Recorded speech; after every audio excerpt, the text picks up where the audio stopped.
Welcome everyone. Today we have a very special guest.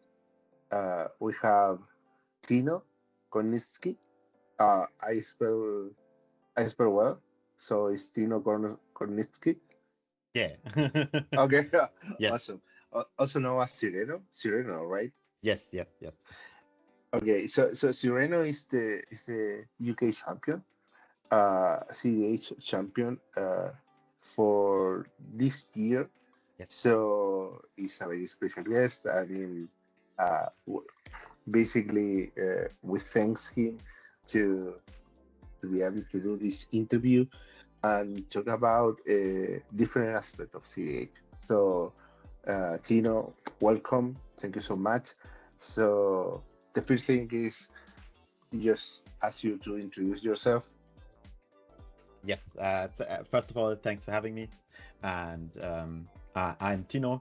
I'm from Bayreuth, Germany, and I started to play cEDH pretty much 2 years ago. And because I originally used to be a pioneer or modern player back when I started Magic, which was like 2019, and I got into cEDH pretty much by luck, because a friend of mine used to play Commander, and he always said, oh, there's like a tournament format for that, because I loved going to tournaments, but he only played locally, and he was like, oh, let's check that out. And I had pretty much no idea what tournament EDH was at that point. And I went to a tournament playing what was at that point my casual Lurus deck, which was very, very bad. And I had no idea how anything worked. But I ended up liking it a lot, because I figured out that like a lot of playing the game was not about actually Magic itself, but you also needed to talk to your opponents and Yes. do a lot of politics, which is something I liked a lot, to change up from the usual like 60 card part of the game, because I always felt like 60 card is very much you play it by yourself, and there's another Yes. person sitting there, but you don't really interact with them other than telling them it's their turn now. So I kind of missed that.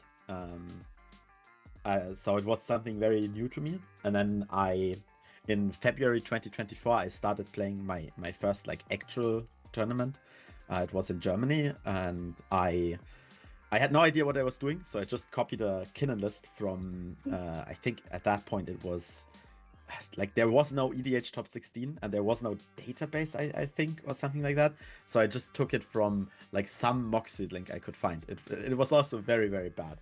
But like I went to a tournament, and at that point I met people that were already very enfranchised with cEDH. I remember most of the like US people will know who those are. I met Memo and Pingmeister Pong. Those were like Yes. people who were pretty known in the early like online days of cEDH. And I made top 16 at my first tournament, only because I got very lucky. I had 2 turn 1 wins in that tournament, and those were my only wins. The other 2 were draws. I pretty much died early, and then the game just drew. So I was like, oh, this tournament thing seems pretty easy, but I didn't know what I was doing. Yeah, and then pretty much after like I started studying, I pretty much stopped playing 60 card, because it just wasn't something I could afford anymore. And I always liked the like proxy nature of cEDH, especially here in Europe, where it's like most tournaments are proxy friendly. You only have like the European Championship, which is like you need to own your cards except for 10 plus the reserved list. So I ended up playing a lot of tournaments and got a lot better. And now pretty much 2 years later, I'm pretty much exclusively a cEDH player. And this is kind of how we circle back to the UK Championship. I went to the UK Championship as I think one of 4 non-native UK people. I'm not exactly sure. because me and the UK people is usually where I play online. Because I live in a part of Germany that's pretty remote, so I don't have a local store or anything. So I have to play online. And there's not a lot of players in Germany that play online. So I just changed to whatever I could find, which had the best time zones for me. Because if I try to play in US servers, I need to play at 4 p.m, so I can't do that. Yeah. So I started playing on the UK server, started to get to know these people, and then like pretty much 2024, I started to hear about what the European circuit was, which is, I'm not sure if people know this, but it's like you have one big European championship and a lot of qualifiers. It's not like the Top Deck series where you have to earn points. It's like you just win a qualifier, then you're qualified for the tournament, and like that's where you get your ticket. Which last year was won by you've had him on the channel, by Ignacy. In my opinion, the best European player. Definitely. I mean, we have in Chile a similar circuit. So basically, we have the national. And we have different venues.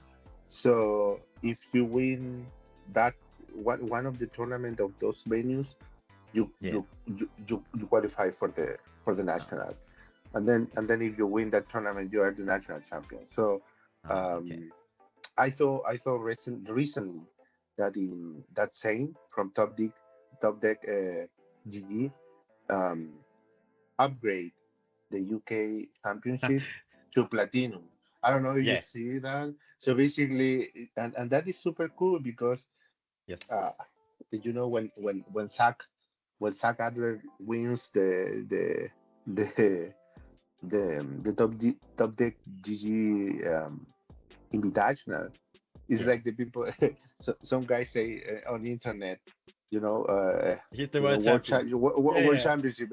I was like, no. I mean, it's okay, but cEDH is greater than that, and you know that that saying already tried to start to integrate different cEDH countries tournament. It's great because, I mean, we talked with friends the other day and say, okay, so if we, for example, we won points and we are in the current, 100, and we get the invitation, probably we will try to travel to the US and play. I don't know if that is the same for you. So it will be great to go over there. Exactly. Like I want to try. There is like a group from the UK that plans on going to a US event in January, like the Royal Rumble in Boston. Or I'm not sure if it's Boston or Providence. It's very close together. But we want to try to go over there, which is pretty funny because that was before Zane made the UK Championship a Top Deck event.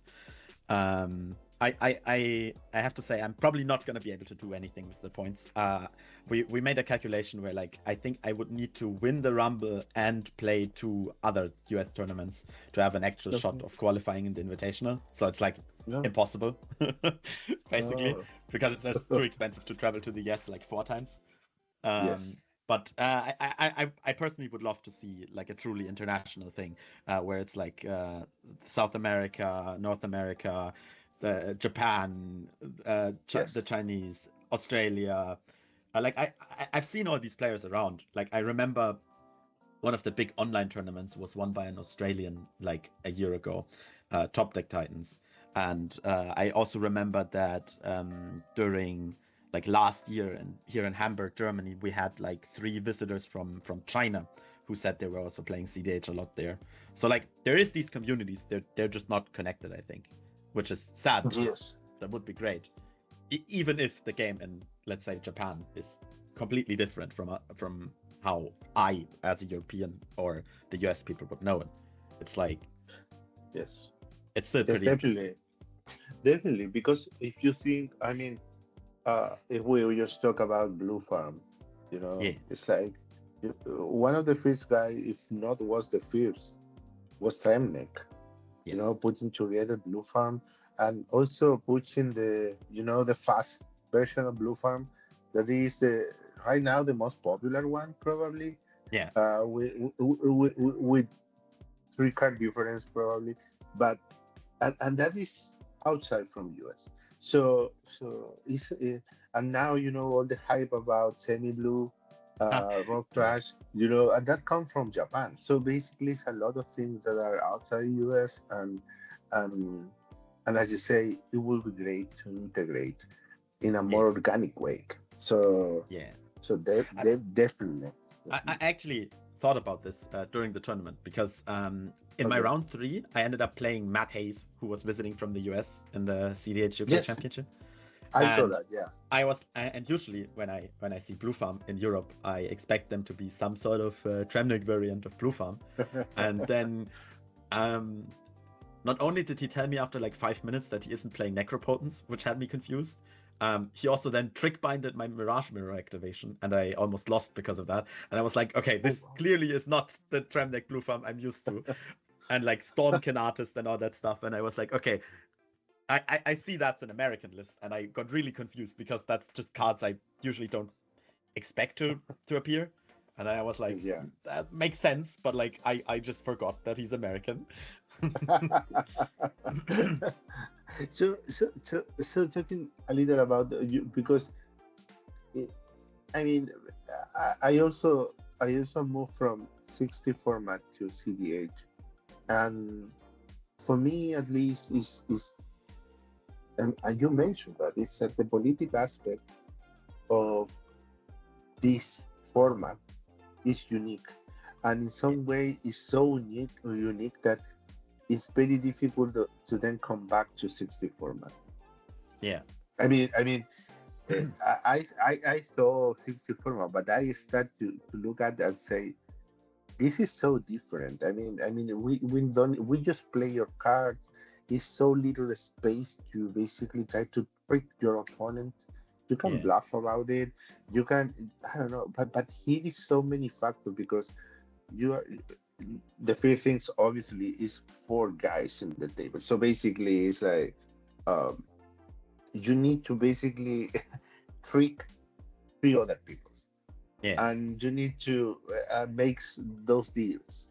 Then those deals are temporary. So then you need to basically win a 3 versus 1. So it's so unique. So I don't know if for you it's something similar. It's like if you're thinking to come back to 60 format, it will be very difficult. Yeah, and I also don't think I could do it as easily. Like I don't think if I would try to play Modern or Legacy again, I could I could have the same success I have in cEDH right now, because I'm just not used to how that works that much anymore. It's very different. I had this discussion with a friend that I was taking to an event in Belgium. He's a 60 card player, and we were saying how cEDH isn't really like a Magic the Gathering format. It's more like a mix of vintage and poker. Yes. And it's like, and he was like, he didn't even know. He thought it's just Commander Plus, and I was like, no. It's very different. Like you don't usually win the game by just playing your cards, sitting there and saying nothing. Usually you need to talk to your opponents and then figure out where your windows are and stuff like that. And he said like if you can imagine it, like for example in 60 card when you try to find the perfect time to combo off with a combo deck, and I said not really, because you're all playing combo decks and everyone can always try to win on top of each other. It's very different. Yes. And like I think in 60 cards stuff like mana efficiency matters way more, and it's just stuff in cEDH if you're doing a lot of things for mana efficiency. Like I had this discussion with a lot of people. If you just randomly Swords to Plowshare something in the end step before your turn because you can, so you lose a lot. Like, yes. I used to see the the politics as or say sideboard. So basically, it's we do not have sideboard. So basically, if we have a bad matchup, we cannot put some card outside of the game to improve that matchup. So, but basically, we have our politics ability. So basically, if like you can sit in a pot that is for you very likely to win, to basically win it because you basically make good deals, you bluff in a very good way. So it's I don't know. It's like probably politics is I don't know the percentage, but it's a very important part of the game. If you are not good on that or you are not willing to do that, probably you're not gonna be consistent in your results. Yes. So because that's the other thing. I don't know if you find that kind of players, but here it's like you have people that do not like that. And it's like they don't want to communicate, they just want to play their cards. And Yeah. and usually that people just lose, and or Yep. or you lose those tables because it's like you because cannot make any. they take you out and then you just lose to the next person. I Yeah. had that a lot. Yeah, and sometimes I I dedicate time to think what could be a good political strategy for those people, because I mean it probably is something, it's like there is a a low level politics, but something that you can do to basically move those people and like try to make some little deals at least. Yeah. No, we have these people here, and usually I hate to say this, but usually they are playing Turbo. They are playing like either Etali or Ral or Roxai or stuff like that. And usually what my group has started doing is they just, as soon as their turn starts, they just put their interaction face up on the table and they say like, you can try if you want to. This is what people have tried here. Good. So moving a little to the tournament. So how you prepare for that? So I didn't do much too much specifically for that tournament, because this is like part of my road to the European Championship in November this month. I basically, ever since August, I started playing one tournament every weekend as preparation for Munich. And I arranged to go to that tournament pretty much like 3 months before. But I can say for that tournament specifically, I know that the players in the UK play a lot differently than in mainland Europe. So I kind of focused on that because from my experience of playing with them, they are very, very willing to let you lose if you just take them randomly out of the game with, like, let's say the prime card for that is Orcish Bowmasters. Like if you have a Roxrats player and you kill their entire board, they're just not gonna cast their Force of Will, they're just gonna lose.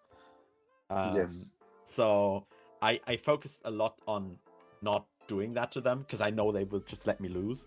And the players play a bit differently wherever you go in Europe, I feel like. Okay, so that is a mindset different, or this like they are more emotional? No, that's a mindset difference. It's like, because in Europe we have like game restarts, which is something that doesn't exist outside of Europe, I think. Yes.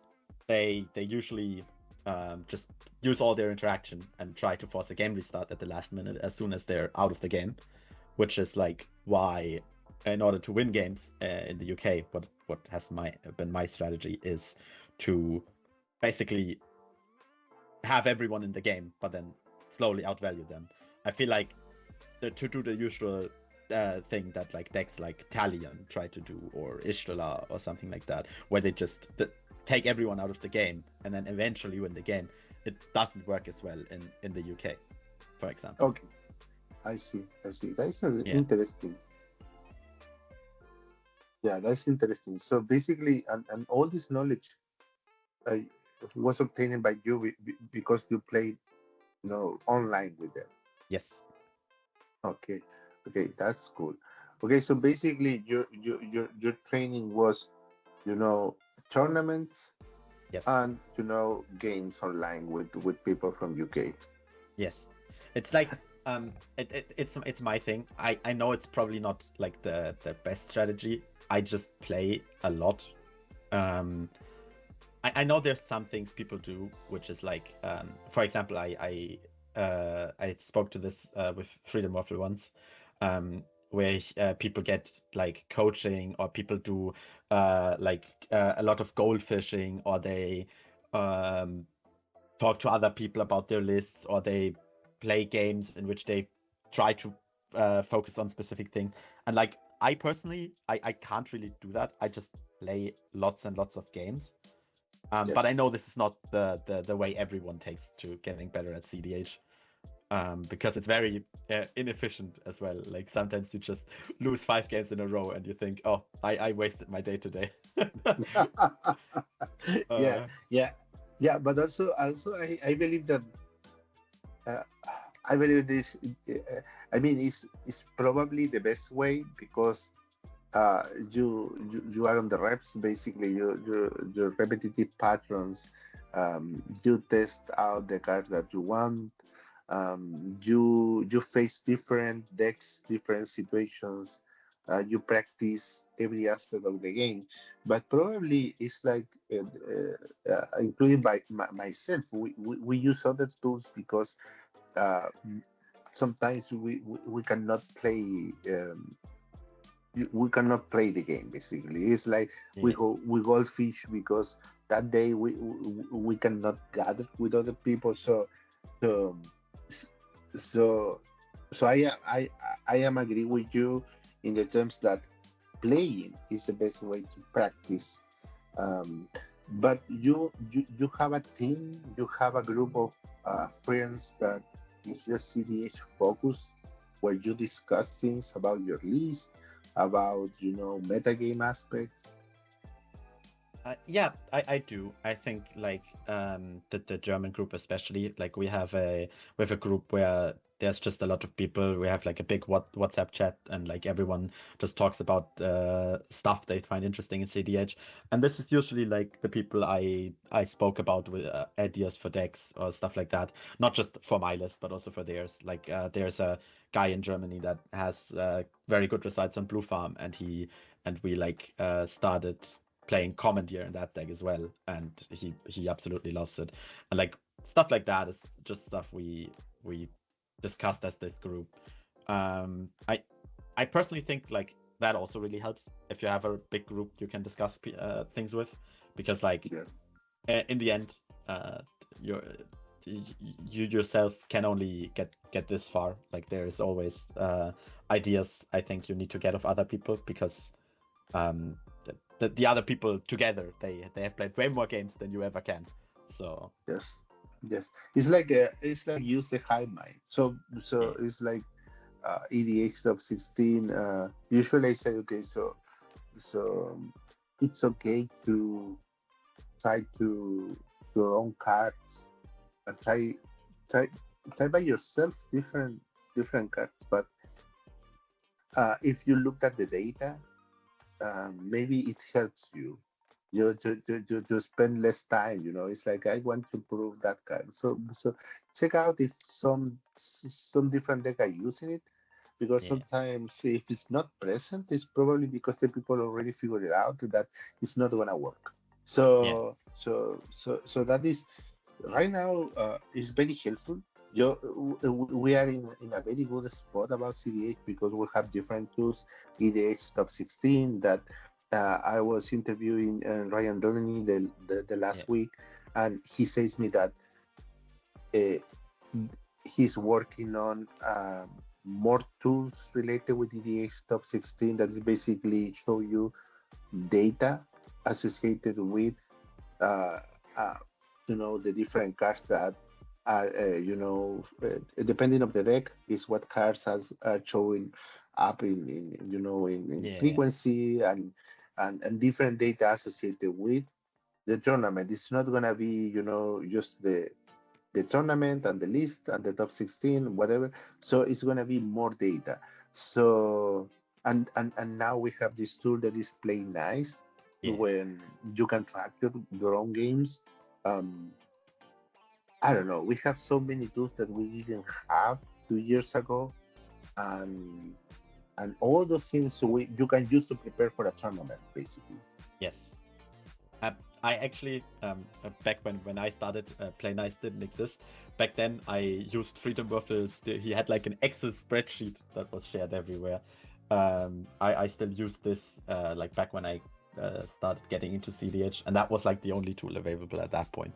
Like, I'm very happy then that if you want to track your games and stuff, then these things exist now.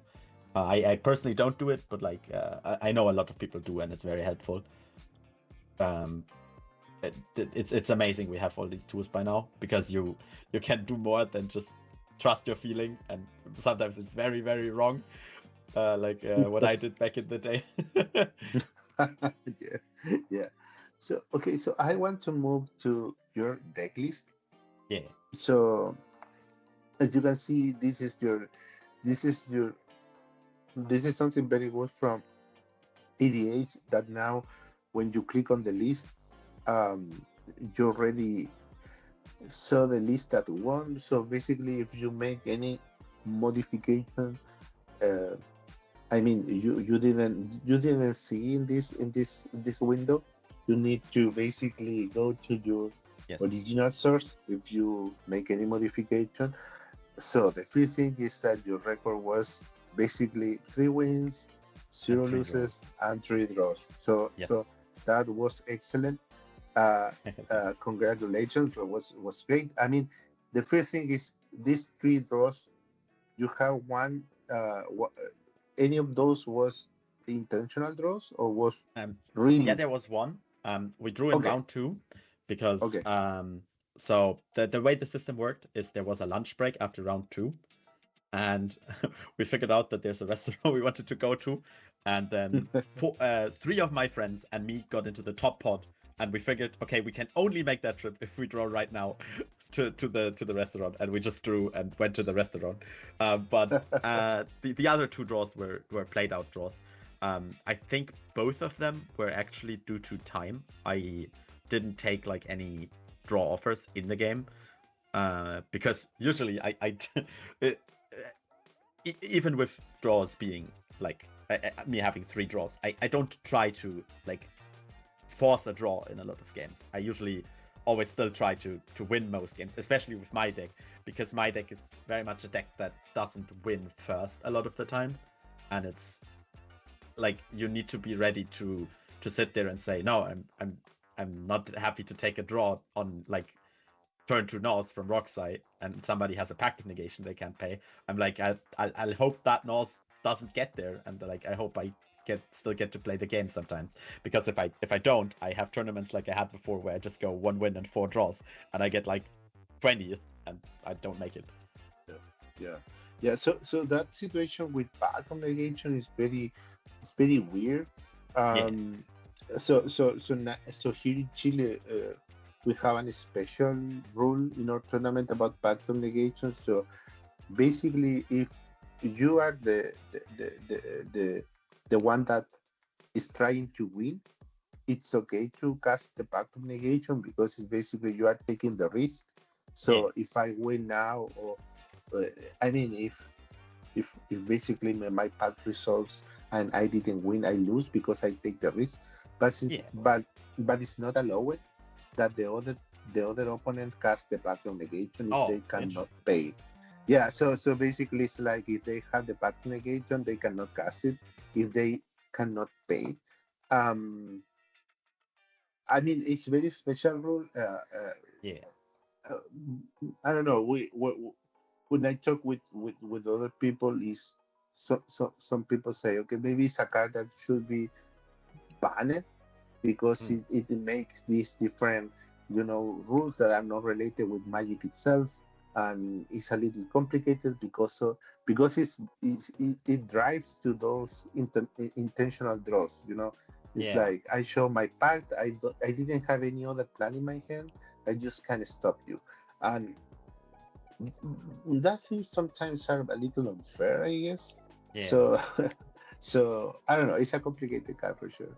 The thing with that card specifically is like how I feel like why this doesn't come up in Europe as much is because usually if you can't pay your pact, it's like turn 2 or turn 1, and because we have game restarts here, you instead of drawing, you just go to the next game, and it's like this doesn't usually come up, and I will always say I don't draw the game. I'm fine to go to the next game, like to restart the game, but I'm not happy to draw because like I still want to try to win the game. Like Yeah.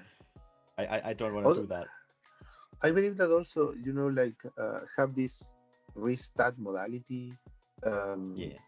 warp your meta, because most people try version of different decks that can win fast. Because Yeah. if you restart the game and you have 20 minutes in the clock, you need a deck that can assemble a win in 20 minutes.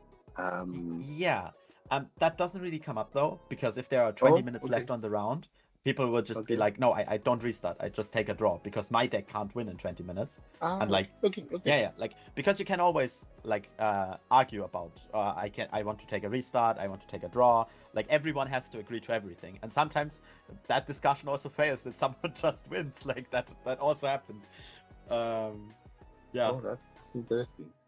Yeah, especially in definitely. win-ins. Like we had this like at my Dresden tournament earlier this year, where one of my opponents needed to win and I also needed to win, and the other two needed to draw. So the other two wanted to draw. We wanted to restart.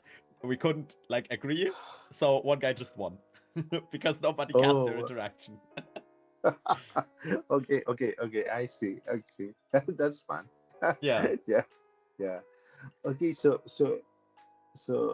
um we're gonna start to see your list. So you play this tournament, Kinnan. You are is your main commander right now, or Yes. okay, awesome.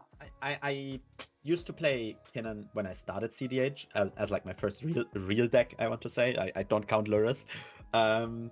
And then I moved to Blue Farm about like I would say start of the 2024 until the bans, which after the bans I tried Blue Farm again. I failed horribly. I'm not good at Blue Farm anymore. So I switched back to Kinnan, and I'm pretty close, as you can already see, to Freedom Waffles list. I remember back when after the bans, Freedom Waffles started trying like a lot of the what he calls the no bad cards variant of Kinnan.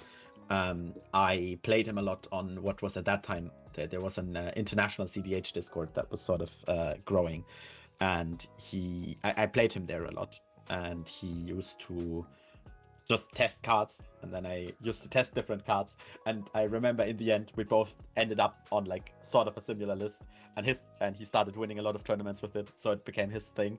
And I always say like it's funny because we went on the exact same cards at the exact same time. I remember the Clever Impersonator he first saw in a game with me, then the Mirror Maid I saw from him, and it's like it was very funny.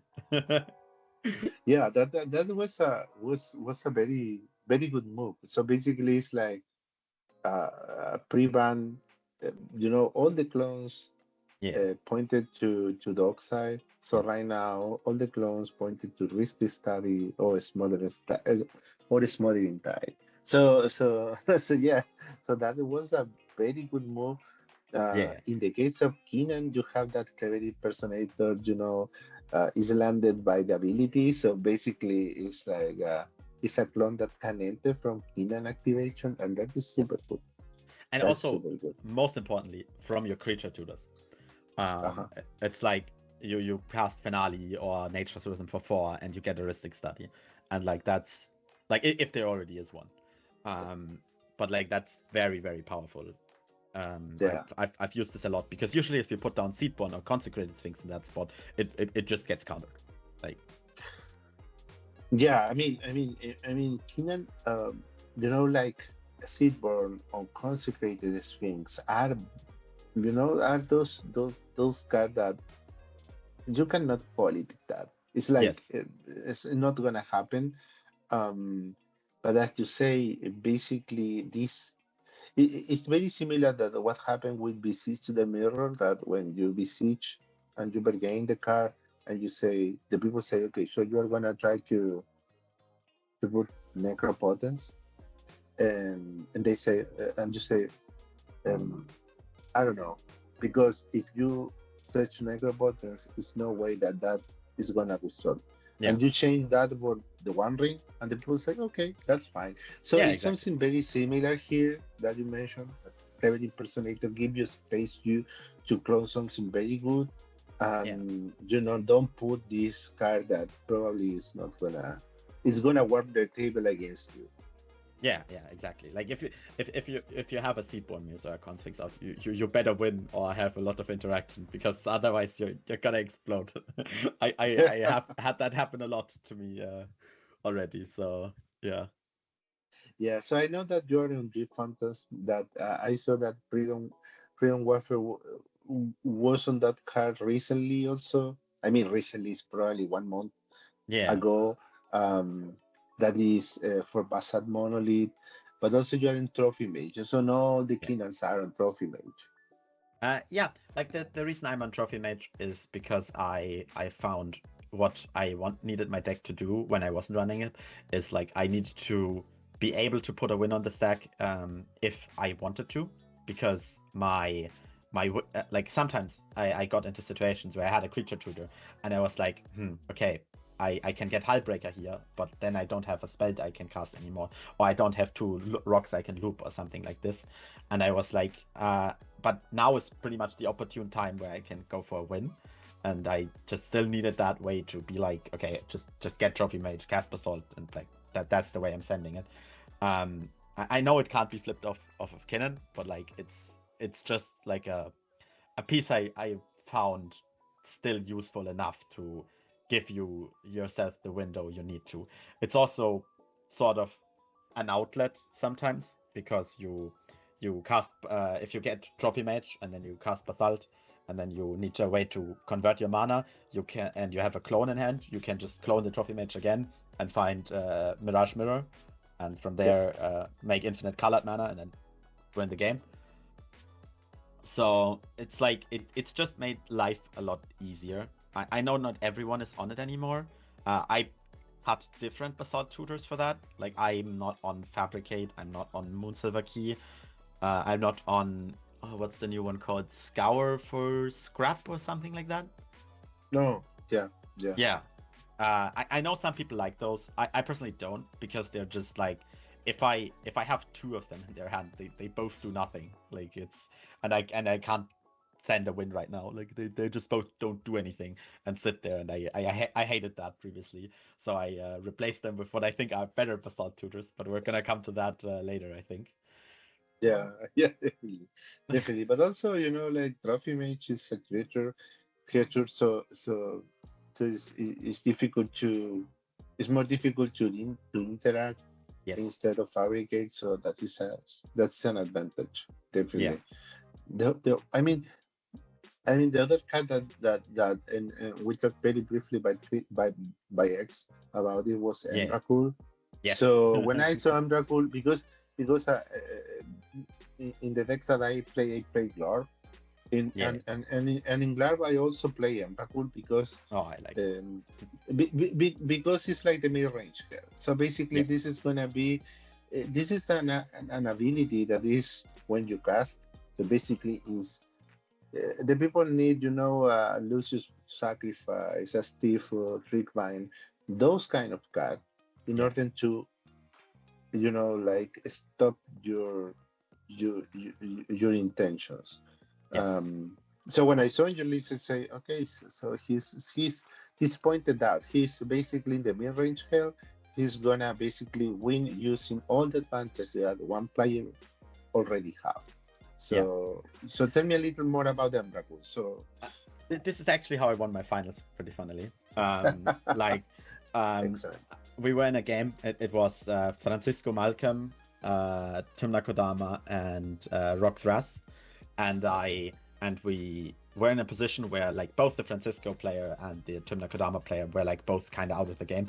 They like mulled low, and their early draw engine got countered or something, if I remember correctly. And me and the Rockstars player were basically the two players that like try to win the game currently. And but the other player still had like some interaction. And then I draw through Emrakul, and I was like, oh, now I can just Emrakul the Rockstars player.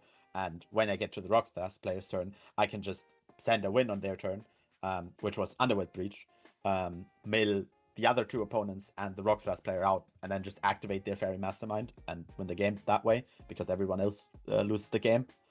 Emrakul is very great at that. Like it's not like people always say in the 4 Ristic board sets it's best. I don't actually believe that, because usually when there are like 4 Ristics and you cast Emrakul, what happens is as soon as you try to go to their turn, everyone starts sending it with Born Upon a Wind. Yeah. And you're like, oops. But it's like best in these situations where it's like it's mid-range hell, but it's not everyone has Ristic, it's just everyone has something.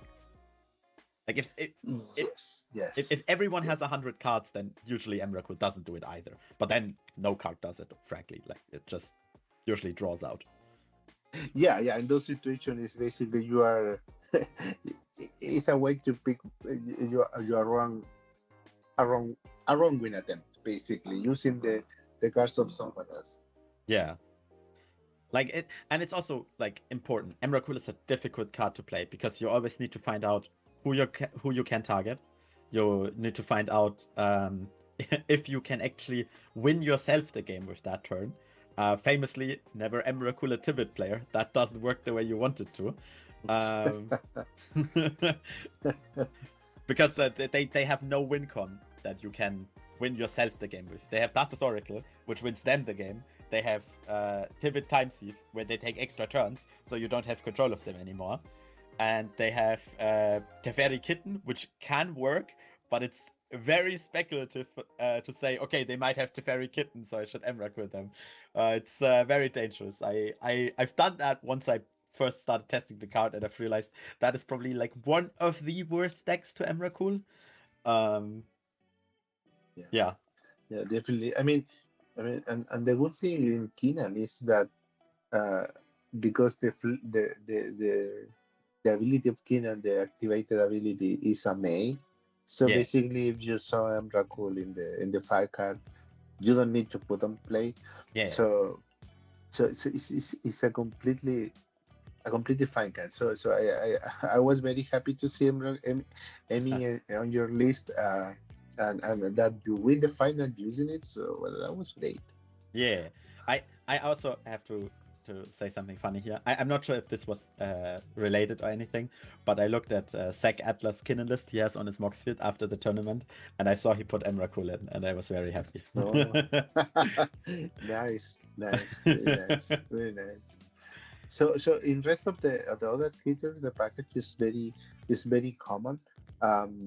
You are on the big threats, that they got combo pieces.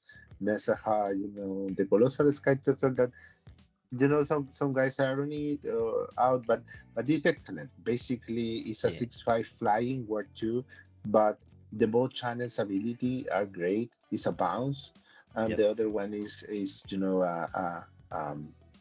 a way to recover a basal monolith that was countered or whatever thing you need. You are in both Flash enables. You are in different clones, Phyrexian, Hi-Fi, and Mockingbird. Yeah. You have also Gilda Drake that probably helps you, to obtain some value piece, or like remove some stack piece that in form of creature that is bother you. That could be an opposition agent, Granite Magistrate. The time to time, I mean, recently it's like we see, I don't know, at least here and so far when I check United States tournament, it's not like a lot of decks are running opposition. Probably no one is running Magistrate, so it's very unlikely to find that. For me, Gilded Drake, basically what I could put in this slot instead is for Flesh Duplicate. That's the card is called. But I've always found that like being able to creature tutor for an answer is like very good. I think in like I swapped this out for Flesh Duplicate for an earlier tournament this year, and I immediately regretted it because it's like usually it's very good to cast like creature tutor for 2 and like clone the thing that's there. But like if it's like a consecrated sphinx or a seedborn muse, it's even better if I get to take a Gilded Drake. And for if I really want to clone it, I just need to invest 2 more mana for Metamorph or Clever Impersonator. So like I still have that option. It's just more expensive, and like the flexibility of having a Gilded Drake effect has come in clutch so many times. Like I won a game at one of the early tournaments this year where Blue Farm played turn 1 Lotho, and I played Land Spirit Guide Gilded Drake, and they were just completely out of the game because they didn't have a second land to cast their Trumna, and but the Lotho got fed crazy, and then I just cast Kinnan and like I think Consecrated Sphinx on the next turn because everyone fed Lotho. And I was like, okay, clearly that card was great here. And like I would have just lost to Blue Farm if I didn't also get rid of their Lotho because they had like Necropotence or something, I remember. And I was like, great. Yeah, definitely. Yeah, definitely. I mean, Gilded Drakes, both Drakes are cards that I would say that I start to see more play because the power creep is going crazy. So I imagine that in the future the Drakes are gonna come back, because Wizard is printing a lot of good creatures. And probably less powerful spells. So it's more likely that in each new set we have 2-3 creatures that are very good and we are gonna see in our place than like good spells that probably are gonna be one and it's gonna be in just one archetype. So Drakes are very good. So I like to see it, and yeah, but what you said, you confirm that. So in the part, okay. Yeah, I quickly want to mention one more thing about the Clever Impersonator, because you said every clone is about Rhystic Study or Smothering Type. Yes. You kind of forgot one of the big ones there. This deck secretly I found out is very, very good at cloning Necropotence. If someone passes turn 2 and they scut their hand with Necro, and you're able to clone the Necro. I've never missed on a Necro line with Kinnan. It's like if I have 2 mana up and a Necro on Kinnan, I just usually send it, and like it crazily always gets there. So like it is for Rhystic and Tithe primarily, but like Necro is also like very, very good to clone. Oh well, that's great.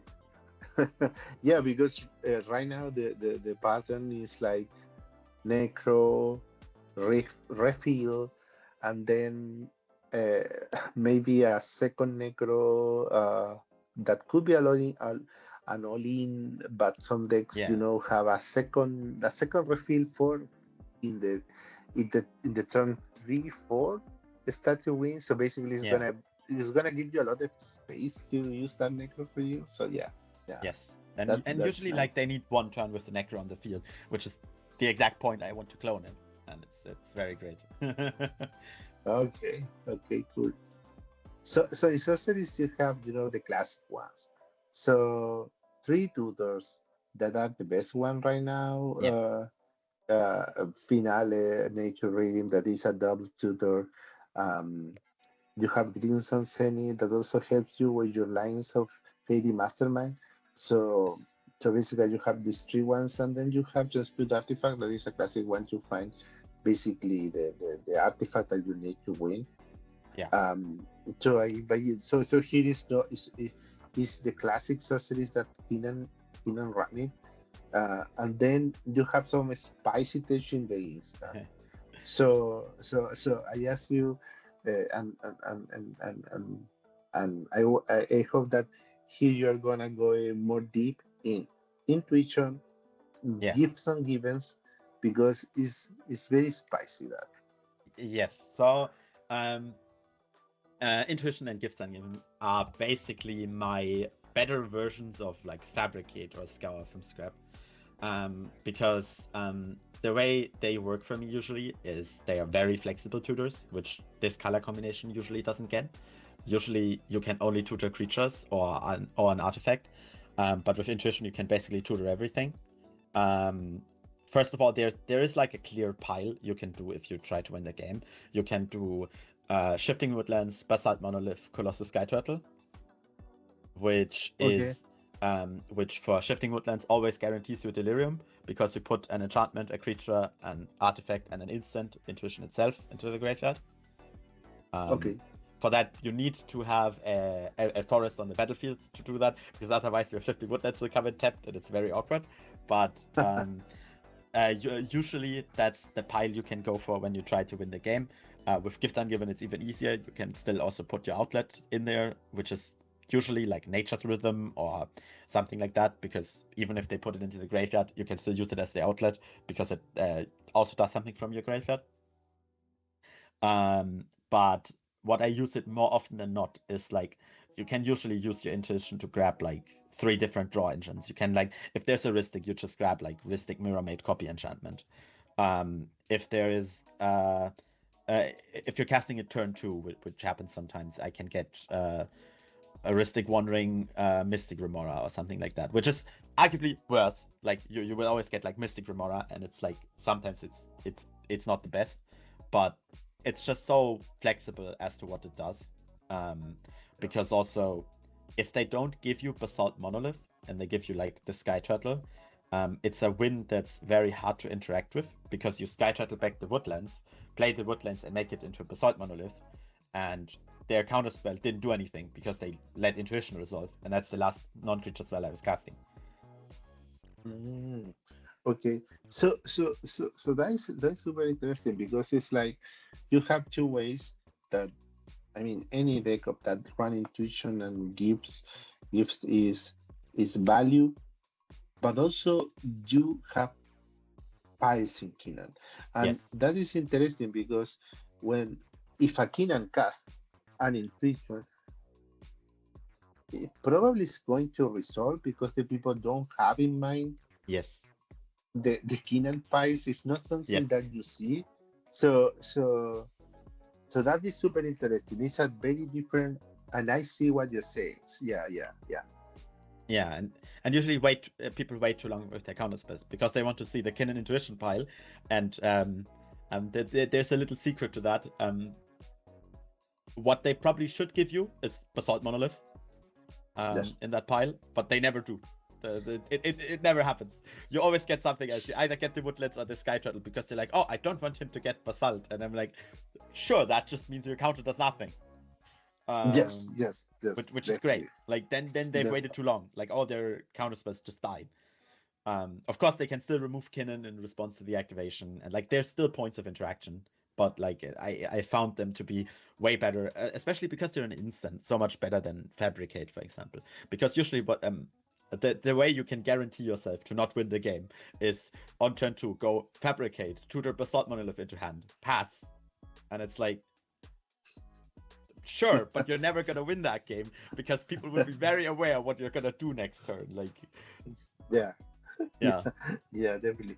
And also this card are very good, in Counter War, that you just cast and you search a mix of counter spells, and also something that helps you in the game, in your progress. So that's very good. That's also like part of it. When you intuition and you need to grab interaction, you can do so, and also put your Nature's Rhythm into the graveyard, which is like, it's not much, but it's like you basically get an extra card, because the others have to give you the interaction to be able to stop someone else. Yes. that currently has their win on the stack, and you still get some additional value, which is like, it's just gonna increase because there was this new card spoiled like 2 days ago. It's like flash photography or something. That makes like a copy of a permanent you on the field for 4 mana. Yes. That also has flashback, which is a card I'm also gonna try. I'm not sure if it makes the cut yet, but like, Okay. it's another card I can do in these sorts of piles, which is like pretty interesting. I just love how versatile these cards have become. Ever since basically MH3 Shifting Woodlands came out, I've been on both of them. Like, of course, gifts only when it was unbanned. and yeah, I am completely sold on the argument of intuition and gifts. But and probably need to adjust to your way that you play, probably having those cards. Yeah. But also helps you with with all these cards that you have free interaction, that also you don't need to remove a card from your hand. The blue card, you have force of negation, you have commandeer that is very Yep. intensive on that. You have force of will, snapback. So all the free interaction, that is something that we basically start to see on Kinnan, and Phil Waffle comment that Yeah. it basically he wants that interaction cost 0 or 1, no more than that. So that is I mean, the only one that is more heavy is Seacon into the stupor, but basically this one is very good because if someone is casting a Grand Abolisher or Voice of Victory, basically you just bounce. And I believe that is right now that is very good. And you also have a snapback. You have that synergy between an offer you can refuse and a snapback to make more mana. That is very, very nice. I have to say, I would love to say I've come up with this. No, I've just stolen that from Ignacy's blue farm list. Like, this is, I was like, oh, this is great in his blue farm list. Let's just try that in Kinnan. And I was like, oh, I get 4 mana instead of 2. That's amazing. Yeah, definitely cool. Okay, so moving into the artifact, basically you are it's very classic so far. Yeah. You are on this poster mech, well, all the rocks, all the mana producers. You are on the imposter mech that is very cool. So Orchid Master is a card that damage Kinnan a lot. Yes. So be able to copy an Orchid Master that cannot be removed easily is nice. And you are in the One Ring, so some lists got the One Ring out. Some are still on it. So what are your thoughts about that card? So One Ring is like, it's definitely a card that like was overhyped when it came out. But it's still, like, especially in Kinnan, I still find it very good, because Kinnan is a deck where you can more often than not play it like turn 2 or turn 1. And then it's still very, very good as a draw engine. Of course, it's nowhere near Rhystic Study, Mystic Remora, or something like that. And you don't really want to play it past like turn 2 or turn 3. Because if you're playing it very late, it's probably only gonna draw you like 1 or 2 cards, and then the game's gonna be over. So if you have a hand that produces like turn 3 One Ring, I just wouldn't keep that a lot, because it's just too slow. But still, it's like so good for when it's good, and there's not really a lot of better options in Simic you can put in. Like, if I was able to put in, like, I don't know, Smothering Tithe and Necropotence in my 99, I would do that over the One Ring, but I can't. I'm in Simic. Like, so I think it's just really good still. And the best you can do. Yeah, definitely. And yeah, I am agree. And in the part of enchantment, you are in the classic ones, and in the copy effect that are very good because all the people is tutoring actively for a Rhystic Study. They just capitalize that. Your base is super flexible, so basically you can copy the One Ring, or you can copy an artifact that you need in order to basically win your game. You can copy a Basal monolith from another Kinnan or things like that. So that is very nice. Um, so this package is basically very standard right now on Yeah, Kinnan. Also the battle, because yeah, is it's pretty cool from the battle that cannot be countered by a Swanson. yeah, So that yeah. is that's very Th- cool. This is the secret mode of Kinnan. Don't keep Swansong into Kinnan. That doesn't do anything because you cannot counter Basalt, you cannot counter Trophy Mage, you cannot counter Invasion. Like that doesn't do anything. You can counter the Rhystic, which is good, but like everything else, no.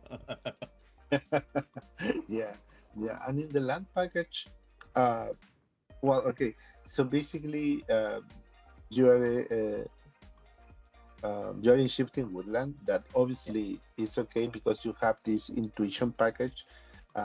You also have in another flash effect. So basically, you are in you are in three. You are not in Bar Panawan. So Yes. basically, you are in hi-fi. You are in Valley Valley Flat color Caller and and okay. So that is something that I probably saw also in Waffle list, and maybe it's related because for Kinnan, Platch enables in form of creatures are just way better. yeah. Like that's been my experience. I know Waffle recently cut crop rotation and replaced Emergence Zone with Born Upon a Wind, which I find I don't understand why I should do that, because for me crop rotation does even for me it does even more than for him. For him it's just an outlet, but like for me it's like I can tutor Cradle, I can tutor Woodland, I can tutor Treasure Vault, and all that stuff, and also Emergence Zone. The reason I don't like Born Upon a Wind is because it's like a flash enabler that doesn't stick around, basically. It's like a lot of the time with Kinnan, you can just like turn 2, like put in your Flood Caller. And yes, that's scary, but usually people don't like sorcery speed remove it. So it just sits there and you're like, oh, that's great.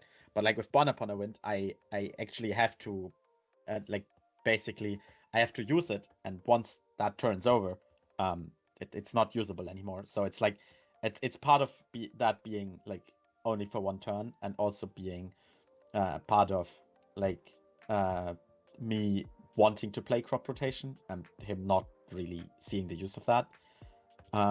That's like different, because crop rotation in my deck is way better than in his deck, because it's the whole woodland stuff. And Yes. So I get why he is on board. I just don't think that's something for my list. Okay. I see. Yeah. That makes sense.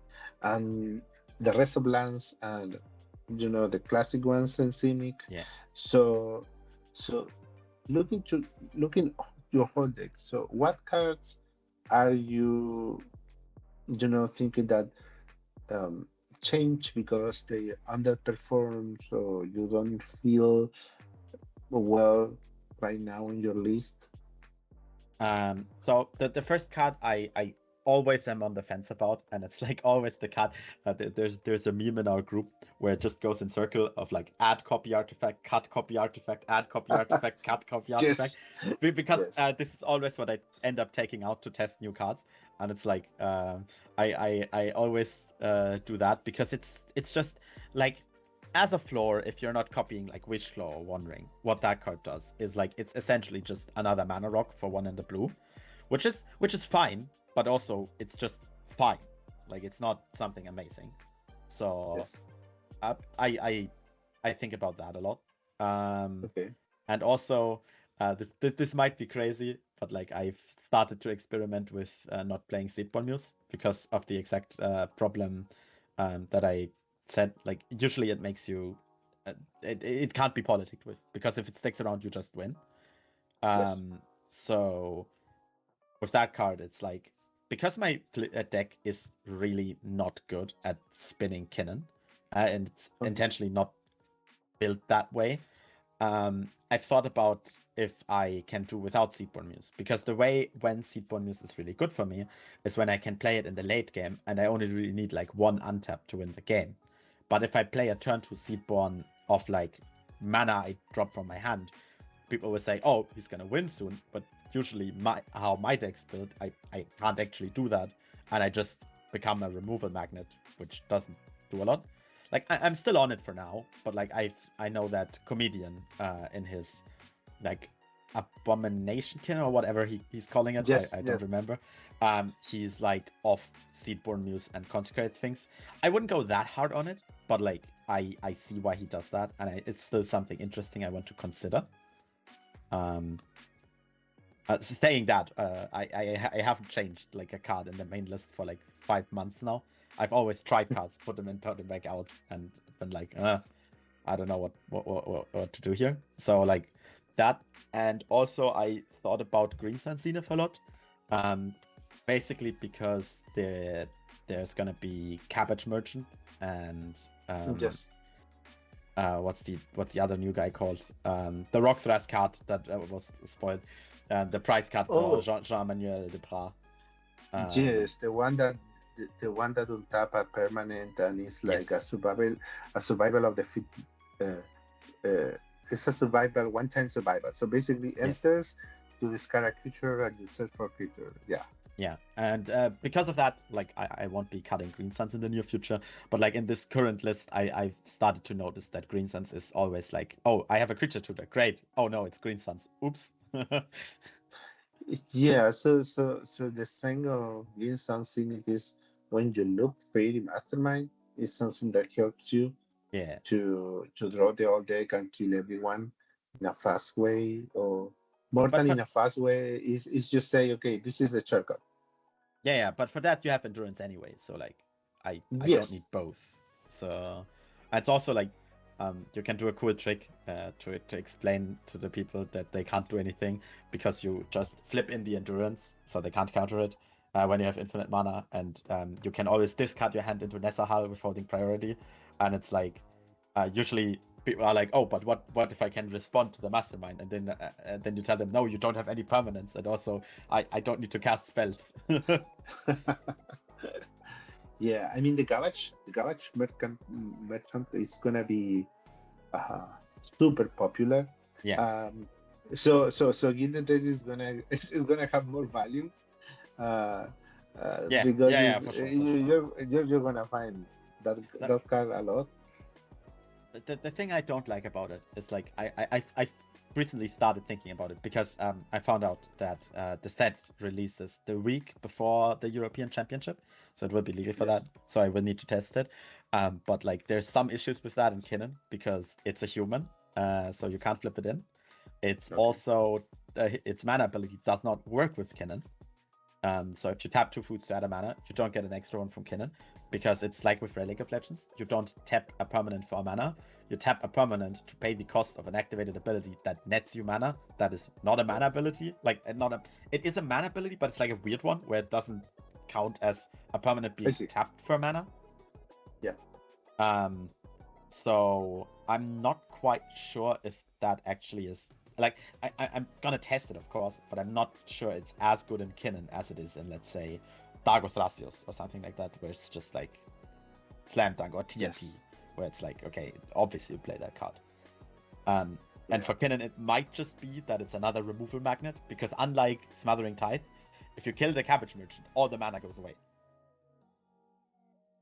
Yes, absolutely. Yeah. That's like, it's gonna be interesting to see where that card lands, but like I have some, I'm skeptical of it being as good in Kinnan as in other decks. Let's say it like that. Okay, I see. And also, but related with because you mentioned that you're willing to cut Seedborn, and also you're going to copy artifact that is going in and out. But in terms of the sorceries, you mentioned Green Sun Zenith, replaced by this new one. That will be something to be tested. And in the part of the instant, you are completely fine with those ones, or you are thinking that's something. Okay, so Commandeer is completely fine. So it's not Commandeer something I have to again thank Freedom Waffle for this, because like it's ever since I added it, it's been like the best card in my interaction suite. It's like I actually I'm gonna leak this a bit here. When preparing for the Top Deck Invitational, Max P arranged games with Ignacy, me, and Unrivaled from Portugal, and we had a lot of games, and I think I won 3 of those games because I commandeered Ignacy's Necro on turn 2. And like, and I sat there. I was like, okay, that's great. I'm never cutting that card. Also, I at the UK Championships won my top 16 by commandeering an Adnos. So, like, that card has just been like, I put it in because I thought, oh, it's very good in the mid-range mirrors, because like, oh, you can commandeer a Ristic, or it's another free counter spell. But what it actually ended up doing is it makes very weird hands keepable into turbo decks, because you're like, I don't really care if you send it, because if you do, I just win. Yeah. And it's like, it's been so great. Yeah. I see. Yeah, I was. Yeah, I mean, the only thing that the obvious thing about commandeer is that is lose to. I mean, if it get countered, you get so far behind. So that's the only thing that about commandeer. But I mean, if you are trying to steal a necropotence, the common source of the table is that, oh, it's a necropotence on Kinnan, so it's not that bad. So yeah, we'll let just that result. So. Yeah, and also I hate to reveal my tricks a bit, but like, you can just, if you're first in priority, you can just say, does anyone have anything? I don't have a counter spell for it. And people will usually go, no, I don't have anything. You're great, commandeer. That's a good one, because commandeer is not a counter spell. Yeah. So say, I mean, anyone have something? Yeah. Yeah, that's a good one. Yeah, like I wonder, like, that somehow that does work, but I'm like, if as long as it works, it's great. Yeah. Some list. I mean, and I guess the list from Comedian that you mentioned was on Dozen. So I like the idea. Yeah. I mean, because you have, I mean, in green you have Dozen and defense grid. It will be the other one. So but I never saw a Kinnan on defense grid. So I don't know if that is possible. Okay. But Dozen is a card that you see time to time. Yeah, the issue with Dosan is, like, I played Dosan a bit before the bans when I tried to test Kinnan again. And the issue with Dosan is, it's a human again, so you can't do what you want to do with, end step, activate Kinnan. Oh, I found Dosan, now I win. But that doesn't work. And also, it's like, there's rare things where it's like, you cast creature tutor for 3, and they go, like, they just pass on it. That doesn't happen as much as I would want it to. And usually, your winner can get it creates these weird situations where you go cast Dosan from hand, and they go remove Kinnan, and suddenly it's like, oh, my win doesn't work out because I don't have enough mana, and also I just pass with Dosan now, so I lose. Yes. So someone put a silence on the stack. Yeah. And then you don't have any way to remove your own Dosan. So yeah. So it's like, oops, I lost. Yeah, definitely. And the other one similar is City of Solitude, I guess. It's an enchantment that, I mean, it's an enchantment. So it is, but that one is very unique because it doesn't allow to activate abilities. Yeah. So and play abilities. So City of Solitude, I mean, if you cast it, the people can cast Boseiju. So it's stop that things too. funny side note to that one. In my very first tournament on Kinnan, because I didn't have a good list, I actually played City of Solitude. Wow. but it was very, very bad. Like I think I got silenced twice with it on this deck. I was like, oh, what? Yeah, bad memories associated to the card. So Yeah. No, but like the issue I end up having with these types of effects, why I don't like to run them, is because the way I try to play the deck, I win at flash speed a lot of the times. And for winning at flash speed, these cards just don't do anything. It's like I can't flash in a Dosan. That's very counterproductive. Or like Degrid. I would like, if I were to play something like Comedian's List, okay. I could see why you would play that. Like especially Degrid. I think I still wonder why he isn't on that, because like I would play Degrid before I would play Dosan, because Degrid is just so much more castable in a weird way. Yeah. Because the difference in Kinnan from 2 to 3 is like so crazy.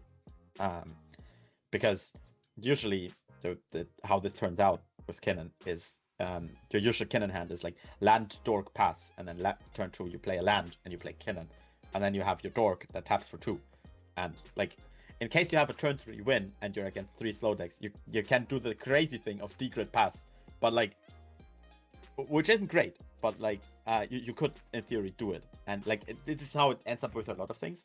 For example, if you cast Trophy Mage on the next turn with another land, you only have 2 mana to get Basalt, but if you would have Transmute Artifact, you have 3 mana to pay the difference for Basalt, and it works.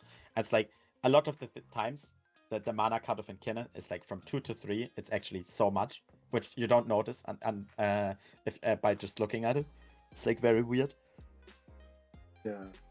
I mean, Degrid is a very interesting card for sure. So yeah. So some people that play Blue Farm, are thinking about to jam onto Degrid.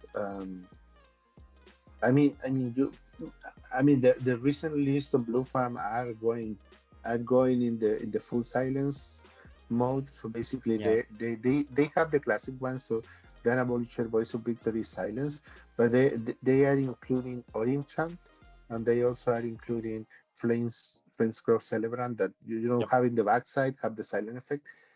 So that one is not. I didn't like it. So some people are saying, okay, so maybe instead of that one, we put also the Degrid.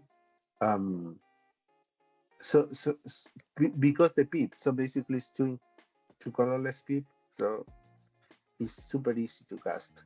Yep.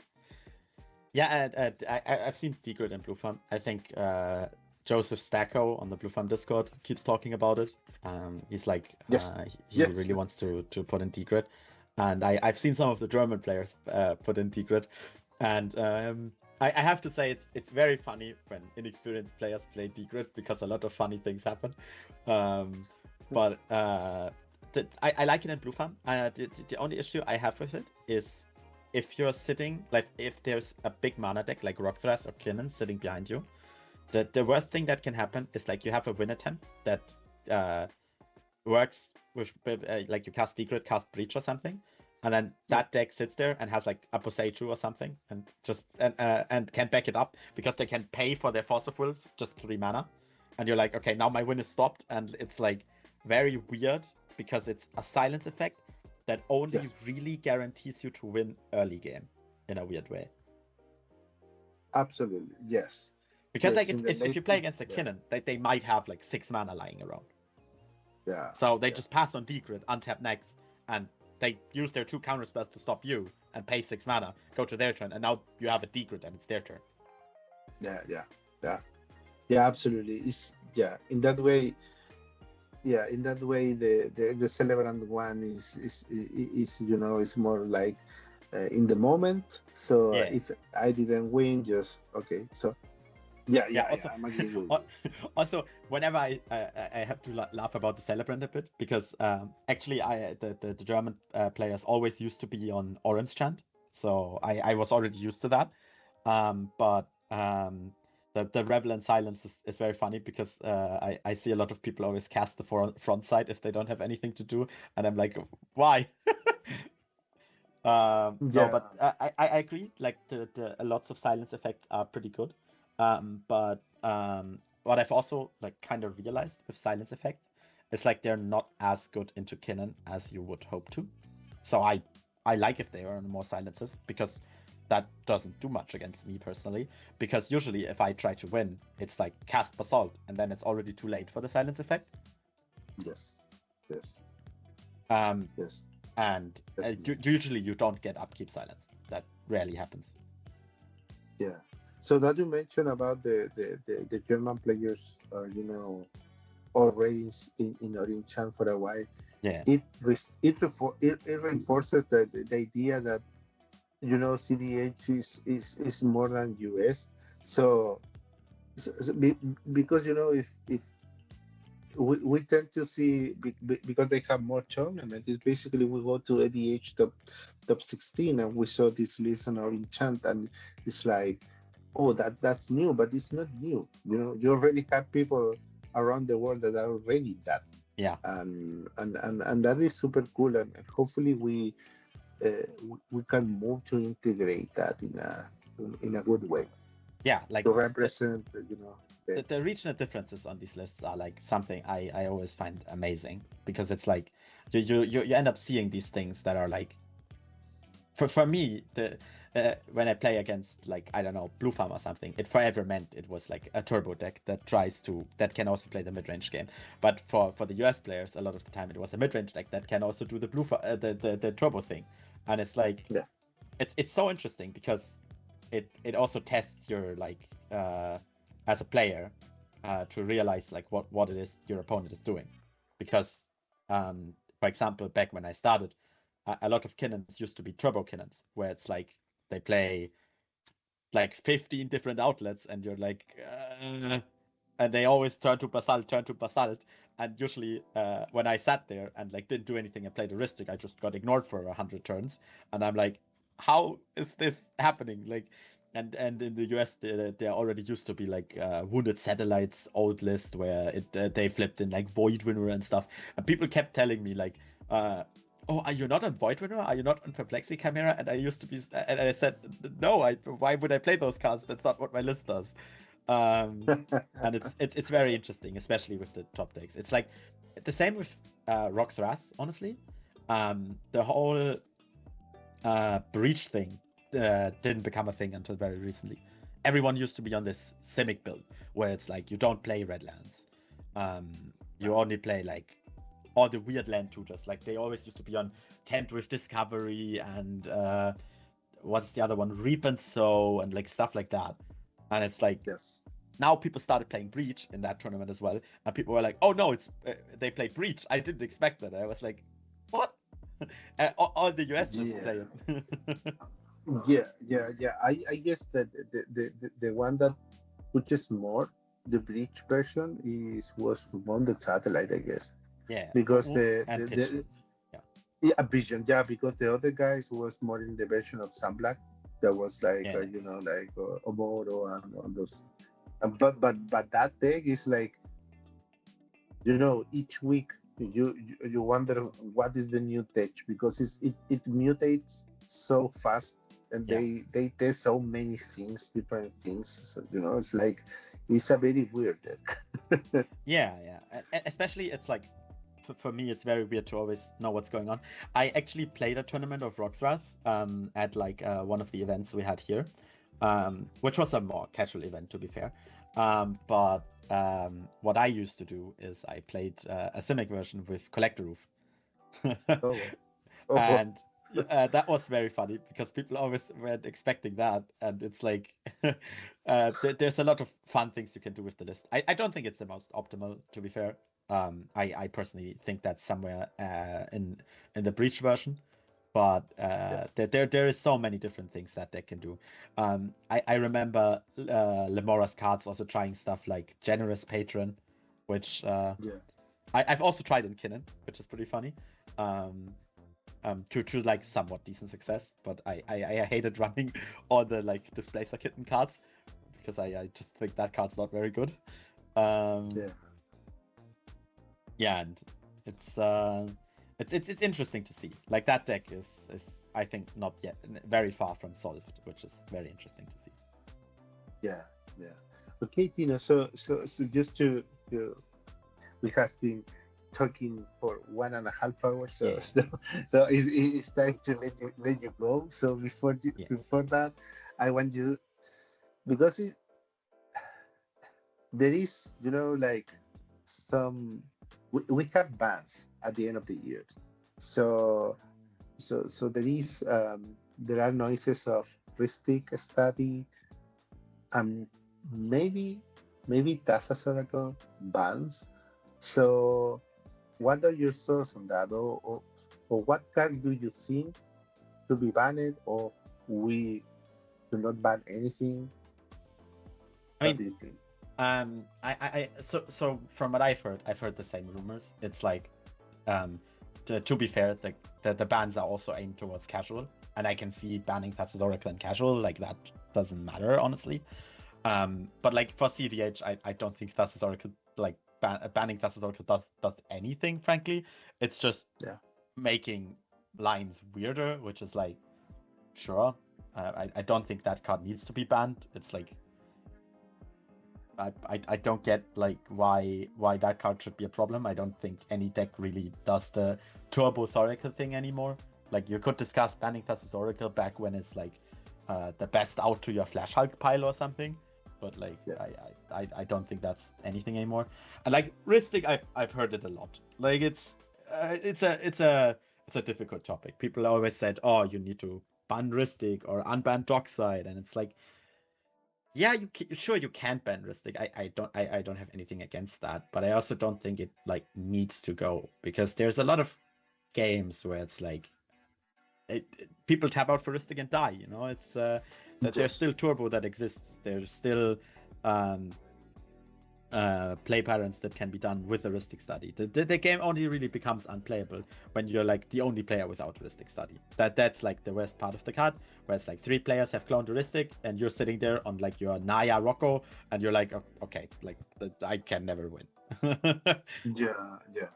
Yeah. I mean, at least from my experience, I am trying to push that in the community, is that smothering tide is a biggest problem compared to Ristic. So the number of games that I lost against smothering is far more than against Ristic. So it's so brutal. The mana advantage is so brutal that it's all the decks are made to capitalize that. While a smothering, so while a Ristic, the people is just trying, they can draw lands, rocks and things that they cannot play, but with the smothering it's very different. So in my opinion, smothering is more problematic than Ristic, at least. That's interesting. I've never thought about that, but like that. To be fair, the whole ban thing is like something I personally don't think about a lot, because I'm like, either it happens or it doesn't. Like, I have no control over it anyway. So like, why think about it until it happens, right? Like. Yeah, definitely. I mean, I am not, but as you, I am not big fan of bans. I believe that you start to work the themes, and we are in cEDH because we want to play with all the broken things. So we don't want limitations, unless they are out of control. Was the case of Nadu. That was very obnoxious, but Nadu was very unique, because we never adapt to Nadu. Basically, we didn't have the space to adapt to Nadu, because it was like the games were so the argument behind ban of Nadu was that the games are so obnoxious that it's like just playing it out, especially with the optimal version of Nadu where you didn't run Thoracle, was just so like there is this screenshot I still remember from Wounded Satellite's first tournament on the deck, where the guy just sits there with a book and starts reading it, and it, like, obviously that was made for Twitter, but like, that was kind of the problem of the card. The problem was not that the card was too strong; it was just too obnoxious to resolve. Like it's sort of the Sensei's Divining Top problem in Modern, where it's like that the card wasn't completely ban-worthy. It might have been, but like the worst part of it was just it took ages to use. Like where they always go upkeep top, draw a card, top again, and it's like I'm sitting here for 10 minutes looking at this guy that's looking at 3 cards. Like definitely. Yeah, and like to be fair, I absolutely hate the banning of Mana Crypt and Truth Lotus. I think like that just doesn't make any sense. Like it's just no. And I didn't use Truth Lotus in my decks. Like I'm playing Kinnan. That deck doesn't play that card. Yeah, that all the themes that surround that ban was so bad. I mean, it feels targeted. It feels without strong arguments, and also we have, I guess we have bans and unbans at the end of the year. So a lot of people is thinking that maybe we have Dual Lotus again back. Probably Dockside is not gonna back ever, but at least Dualet and hopefully at some point Mana Crypt should come back. I mean, I hope these will come back. Fat mana is necessary. Yeah, I personally didn't like Dockside personally, but like that's something I'm I know I'm in the minority of, and I'm okay with that. Like I thought Dockside was very stupid play pattern, but yeah. I mean, if they ban Dockside, it's like the Couch Merchant. Yeah, you can't play that card. It's like, oh, the Couch Merchant, great, you lose, boom, Dockside. yeah. It's like, but you know the thing that with Dockside is like it was the tool to make the difference between the win rate of the first seed and the fourth seed more narrow. You know, like when you ban Dockside, that difference get. Yeah. No, but for sure that can be fixed with other things. Like I know that Critical EDH was recently talking about like Carpet of Flowers and stuff like that. And it's like you could fix these things with either rules changes, like first player doesn't draw or something like that, which is something they just won't try because that's not how the format has been. But or they can fix with card design. But that's just things I think Wizards isn't looking into, which leads to this being a problem. If Wizards actually designed for cEDH in any way, I think this problem would be long gone by now. Yeah, definitely. Basically, they don't care much about cEDH. Yeah. They recognize their existence, but you know the things that happen in cEDH are by the community basically, nobody. Yeah, definitely. Okay, so Tino, I mean, this wasn't a great interview. It has been so much time, so basically, I just want to leave you again. Say thanks for accept the invitation. I mean, it's great to see how people around the world, are playing their deck. They have their own perspective that are different, and for example, I have these questions about given givens, and in Teachroom you already resolved, and it gives me and probably all the people that will watch this video is gonna give new perspective. Sorry, about the deck and the thing that we can try and that are a little different, but it's worth to test it. And it's worth trying, and thank you again. Yeah, thanks.